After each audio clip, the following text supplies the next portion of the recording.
एक बार की बात है, एक राज्य में एक राजा और रानी राज करते थे। दोनों ही अपनी प्रजा का खूब ध्यान रखते और दोनों ही बहुत अच्छे थे। उनकी जिंदगी में बस एक ही कमी थी कि उनकी कोई संतान नहीं थी। एक बार रानी ने मन की इच्छा जताई कि उनकी एक बेटी हो जो सबसे सुंदर और प्यारी हो। कुछ सालों बाद रानी की यह इच्छा पूरी हुई और उन्होंने एक सुंदर सी बेटी को जन्म दिया, जिसका नाम उन्होंने स्नो वाइट रखा। पूरे राज्य में खुशियाँ ही खुशियाँ थी, लेकिन यह खुशी ज़्यादा दिनों तक नहीं रह सकी। कुछ दिनों बाद जब राजा और रानी जंगल में घूमने गए तो एक जादूगरनी ने मौका पाकर रानी को चिड़िया बना दिया और अपने पास पिंजरे में कैद कर लिया। रानी के अचानक गायब होने से राजा को लगा कि रानी की मौत हो गई। राजा बहुत दुखी हुए और उन्होंने स्नो वाइट की देखभाल और माँ के प्यार के लिए दोबारा शादी कर ली। राजा ने जिससे शादी की थी वो वही जादूगरनी थी जिसने रानी को चिड़िया बनाकर कैद कर लिया था। उस जादूगरनी ने रूप बदलकर राजा के साथ शादी की। उसकी चिड़िया देख स्नो वाइट बहुत खुश हुई और उसने वो चिड़िया उससे मांग ली, इस बात से अनजान कि वो चिड़िया उसकी माँ है। स्नो वाइट उसे बहुत प्यार से अपने पास रखती। उस जादूगरनी को स्नो वाइट के रूप से बहुत जलन थी। वो चाहती थी कि पूरी दुनिया में सबसे खूबसूरत वही हो। उस जादूगरनी के पास एक जादुई आईना था, जिससे वो हर रोज पूछती कि सबसे सुंदर कौन। हर बार आईने का जवाब आता, रानी आप सुंदर तो हो ही, लेकिन स्नो वाइट आपसे भी ज्यादा सुंदर है। यह सुनकर उसे बहुत गुस्सा आता। एक दिन उसने फैसला कर लिया कि वो स्नो वाइट को मार डालेगी। इसके लिए उसने एक मंत्री को बुलाया और उससे कहा, जाओ जाकर स्नो वाइट को मार डालो। मंत्री डर गया और स्नो वाइट को जंगल में ले गया, लेकिन उसे मार न सका। उसने स्नो वाइट को सारी बात बताई और उसे भाग जाने को कहा। स्नो वाइट दुखी हो गई और वहां से भाग गई। मंत्री ने वापस आकर झूठ बोल दिया कि उसने स्नो वाइट को मार दिया है। जादूगरनी रानी बहुत खुश हुई। उधर स्नो वाइट जंगल में भटक ही रही थी कि उसकी नज़र एक छोटी सी झोपड़ी पर गई। वह उस झोपड़ी में चली गई। वहां उसने देखा कि बहुत छोटी छोटी 7 प्लेट लगी है और उसमें कई तरह के भोजन है। स्नो वाइट को भूख भी लगी थी, तो उसने हर प्लेट में से थोड़ा थोड़ा भोजन कर लिया।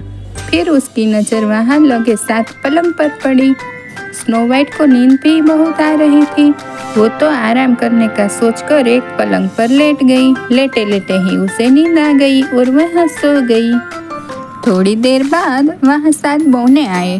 उन्हें अंदाजा लग गया था कि वहाँ कोई आया है।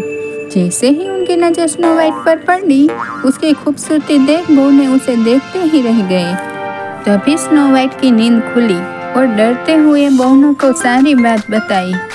बौने उसकी बात सुनकर चौंक गए और उन्होंने कहा, स्नो वाइट, अगर तुम हमारे लिए हमेशा अच्छा खाना बनाओगी और हमारे घर का ख्याल रखोगी तो तुम हमारे साथ रह सकती हो। स्नो वाइट ने उनकी बात मान ली और सब खुशी खुशी रहने लगे। एक दिन उस जादूगरनी रानी ने फिर से अपने जादुई आईने से पूछा कि सबसे सुंदर कौन। इस बार वो बहुत खुश थी कि स्नो वाइट के मरने के बाद आईना उसी का नाम लेगा, लेकिन अफसोस ऐसा कुछ हुआ नहीं। आईने ने फिर कहा, रानी आप हो सबसे सुंदर, लेकिन आपसे भी सुंदर है स्नो वाइट। रानी यह सुनकर हैरान रह गई और सारी बात समझ गई कि मंत्री ने उसे धोखा दिया है। फिर आईने ने उसे बताया कि स्नो वाइट बौनों की झोपड़ी में रहती है। यह सुनने के बाद जादूगरनी रानी ने तरकीब निकाली। उसने जादू से जहरीला सेब बनाया और उसे स्नो वाइट को खिलाकर हमेशा के लिए सुलाने के बारे में सोचा। वह अपना रूप बदलकर स्नो वाइट के पास पहुंची।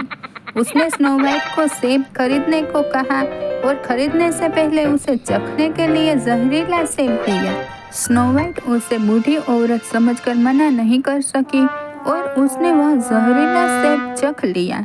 सेब चखते ही स्नो वाइट की तबीयत बिगड़ने लगी और उसी बीच वो जादूगरनी अपनी असली रूप में आ गई और स्नो वाइट के सामने हंसने लगी।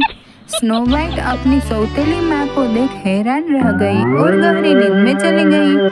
उसके कुछ देर बाद ही वहाँ बौने आए। स्नो वाइट को वहाँ पड़ा देख दुखी हो गए। उन्हें लगा स्नो वाइट उन्हें हमेशा के लिए छोड़कर चली गई।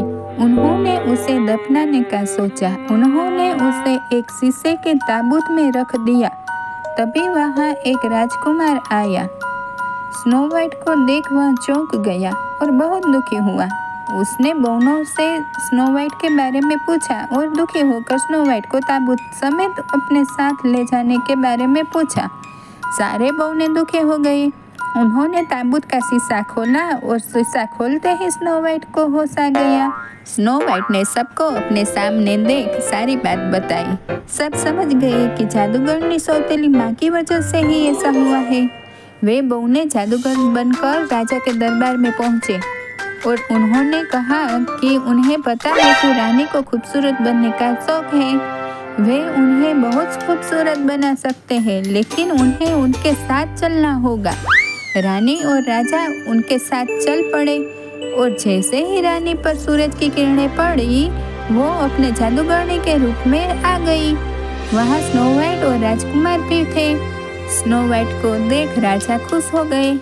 उन्होंने राजा को सारी बात बता दी और फिर बौनों ने अपनी शक्ति से जादूगरनी के जादू को खत्म कर दिया। जादू खत्म होते ही चिड़िया बनी असली रानी अपने रूप में आ गई। राजा और स्नो वाइट रानी को देख बहुत खुश हुए। राजा ने जादूगरनी को बंदी बनाने का आदेश दे दिया। इसके बाद राजा रानी ने स्नो वाइट और राजकुमार के विवाह का आयोजन किया और बौनों को ढेर सारे तोहफे दिए। सभी खुशी खुशी रहने लगे। इस कहानी से हमें यह सीख मिलती है कि बाहरी खूबसूरती से ज़्यादा अंदर की खूबसूरती मायने रखती है।